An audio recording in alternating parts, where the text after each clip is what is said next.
Isa pala sa pinaka good news sa property na to kasi nga papunta na dito yung mga development. Ito yung Man Cafe na mga 1 minute lang mula dun sa Taloy property na for sale natin. So ito, Man Cafe Resto. Tara, tingnan natin. From the property, ito po ang isa sa pinaka-advantage mo kasi nga malapit na rin siya sa Wilcon Depot. Yan, oh.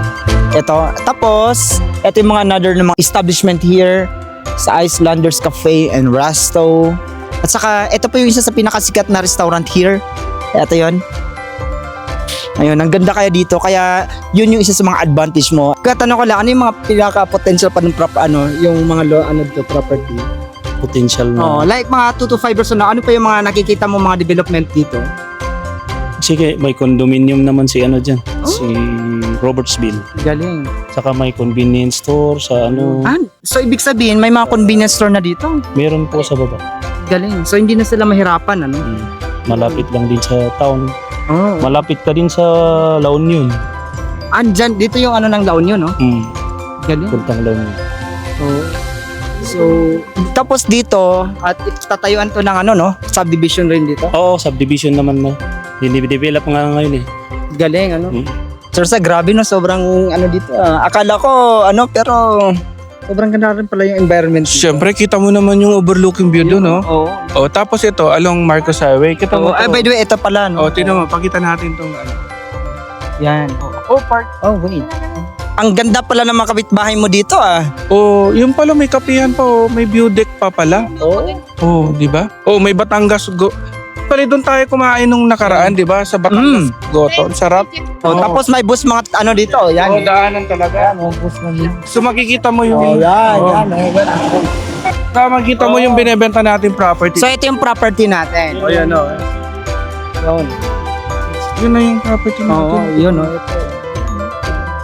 Ito yung Man Cafe na mga 1 minute lang mula doon sa Taloy property na for sale natin. So ito, Man Cafe Resto. Tara, tingnan natin.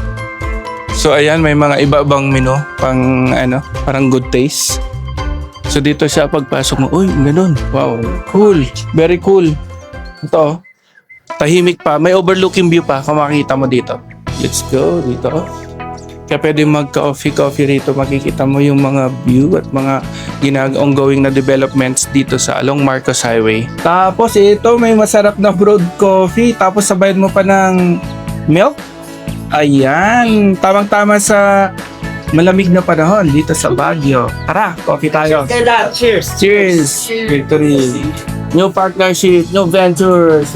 So ayun, kapag naghahanap kayo ng mga property na katulad nito na may overlooking view at saka malapit sa mga kapihan, mga restaurants at saka yung gasolinahan, malamang ito na ang hinahanap mo. Kontakin mo lang kami, tawagan mo kami, message mo kami para may pakita namin ang exact location nito at para ma-appreciate nyo kung gaano kaganda ang property na.